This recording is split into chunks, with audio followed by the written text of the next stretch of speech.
আজকে একসাথে একসাথে বলতে আমি একাই খিচুড়ি রান্না করি। তো আমার জামাই খিচুড়ি খুবই পছন্দ, তো এর জন্য আমি খিচুড়ি রান্না করার কি বলবো আমি নিজে খুঁজে পেয়েছি, অনেকদিন পর ভয়েস ওভার দিতেছি। আর ভিডিও কোয়ালিটি একটু খারাপ হবে বিকজ এখন মানে চুলাটা এমন জায়গায় একটু অন্ধকার, তো এর জন্য ফ্ল্যাশ অন করে ভিডিও করতে হইতেছে। ইনশাল্লাহ ইন ফিউচার ভিডিও কোয়ালিটি আরো ভালো আসবে। তো আমি এখানে মুরগির খিচুড়ি রান্না করতেছিলাম, এটা আমারও অনেক পছন্দ। আর আমি না এটা জীবনে ফার্স্ট টাইম রান্না করছি, ক্যান ইউ বিলিভ দিস? মানে আমি এটা আমার জীবনে কখনো খিচুড়ি রান্না করে প্রথমবার রান্না করছি, আর প্রথমবার এটা এত মজা হয়েছে। পানি পারফেক্ট ছিল, সব কিছু পারফেক্ট ছিল। আমি প্রথমে মশলা কষাই তার ভিতরে শুধু চাল দিয়ে ভালোভাবে কষাইছি, মানে এটা আমি অনেকবার কষাইছি, ভিডিওতে আমি অতটা দেইনি। কষানোর পর তারপর আমি যে মাপ মতন পানি দিয়েছি। সবসময় খিচুড়িতে পানি খিচুড়ি বা পোলাও যাই হোক মানে আমাদের।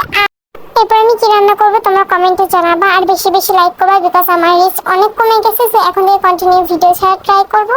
তো আজকে এই পর্যন্ত, আল্লাহ হাফেজ। তো পরবর্তী ভিডিওর জন্য ফলো করো।